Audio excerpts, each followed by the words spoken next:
Today we got Andre Harrison on the program, the Bull, out of Long Island, New York, and ready to fight on Titan 39 coming up here.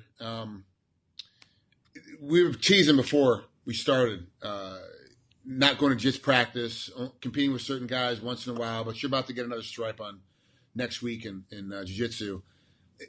I've never found that gi jiu-jitsu translated very well into MMA. I've always had a problem with, trying to make that transfer from holding cuffs, holding pant legs, and making a transfer into MMA.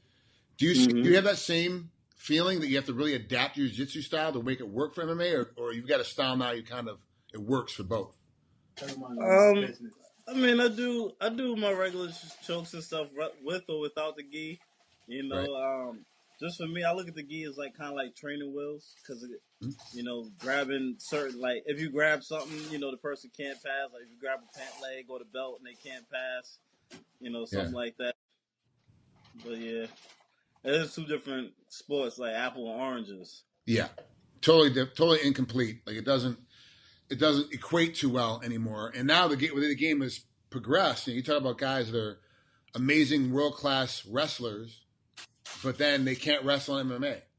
You talk about guys that have amazing boxing game, but they can't box in MMA because MMA is a different beast. There's so many things going on. You look at your record, you're 12-0, 2 KOs, 1 submission, 9 decisions. So obviously you like going into deep water. But what is your favorite style of the three between grappling, between jiu-jitsu, wrestling, and boxing, indoor kickboxing? What's your favorite to pull off when in the middle of a fight? Well, first and foremost, I don't like going the distance. Right. It just so happens that I wasn't able to get those guys away when I want to get them. But my favorite out of the three, I don't know. Lately, I've been really liking my stand up a lot. Lately, I've been really queuing in on that a lot more. Is it because you're finally understanding how the foot motion and the head motion and the hands all work together, or is it because you're finally getting a combination that's working right for you that you've been working on for a while? Like why striking now as opposed to anything else? Probably a little bit more. Probably a little bit of both. Like I'm understanding it a little bit more and getting my rhythm down more and certain setups that I like for whatever combination. So you're not swinging from the fences no more. Throw punches out. So, how do you think Ribeiro is going to handle it then? Because now he's looking at old tape. He's looking at your last fight against Seiler in Titan. He's going to look at how that fight went, what happened, split decision win for you. But you're a different beast now. You're a different animal on your feet. How do you think he's going to approach this fight if he's looking at that old tape? I don't know. I would assume, man, people looking at my old fights, they'd probably be like, you gotta stop his takedowns and stuff like that. Probably more so worried about that, which in fact should do the opposite. It should open up more strikes if guys are dropping their hands, looking to try and stuff a takedown. So, especially when you fake a shot, drop your head, drop your body, fake a shot, and come over the top. Overhand all of a sudden changes up the entire game. Yeah. So how do you see Ribeiro as an opponent? No matter what he do, he done. He's a tough dude. Good stand up. Looks like more of a counter striker. Mm-hmm. Yep. So he's a tough dude. So how is it to train for a counter striker then? Since you're just now getting to where you feel like striking is your best attribute, but now you've got to deal with a guy that's a counter. So every time you throw a 1-2, he's coming over the top or right in the middle, and you've got to learn how to counter that as well. So how's it been trying to figure that one out? Well, I mean, one, you got to do a lot of fakes, set things up, get him, a lot of broken rhythms so that way he can't really time you. And, again, mixing it in with other things, mixing it up with my takedowns, with other stuff. So that way it's not like, it's not like tedious where he knows, like, all right, 1-2 shot, everything is going to be broken rhythm. Yeah. Now, at 12-0, you fought all minor leagues so far. Like at some point, someone's going to start looking at you to start bringing you up to the bigger leagues. Now, Titan obviously has got some good opponents for you. Seiler was really close to a split decision win. And part of the problem is at 12-0, a lot of your fights are decisions. So the bigger companies don't want to bring you over because now we're talking about dollar amount to pay you versus dollar amount they can bring in by having you on the card.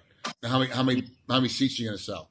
But in my opinion, you're still very exciting. You're still a very exciting fighter, even though it goes to decision quite often.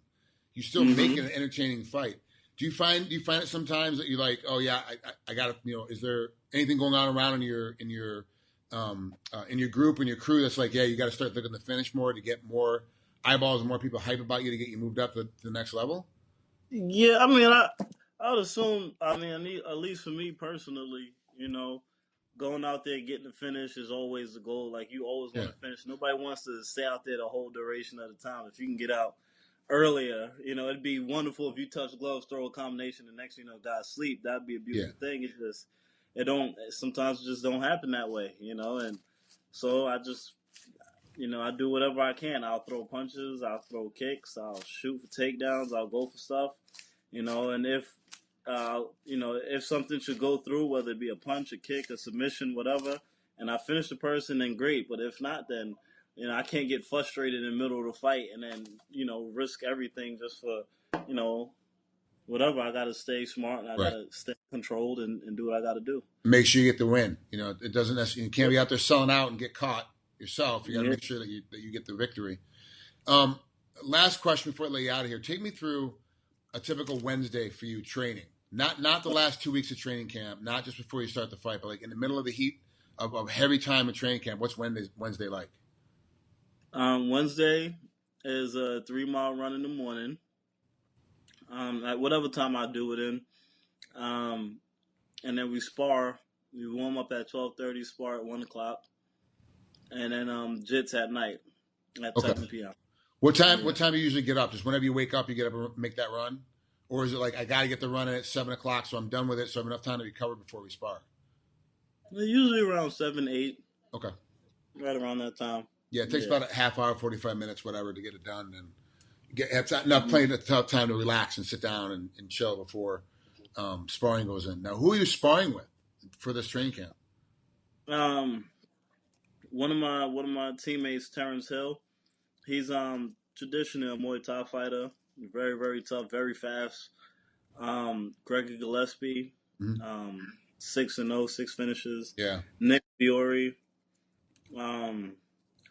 I got my friend Bill Allegio coming in to spar. He's like a longer build. A couple guys. We got a couple guys. Good. All right. Sounds like you got a good training camp. Sounds like things are going well. Andre, thanks for coming on here. I appreciate you coming on and spending a couple minutes with us. Good luck in the fight. We'll definitely be talking after the fight's over. Yes, sir. Thank you.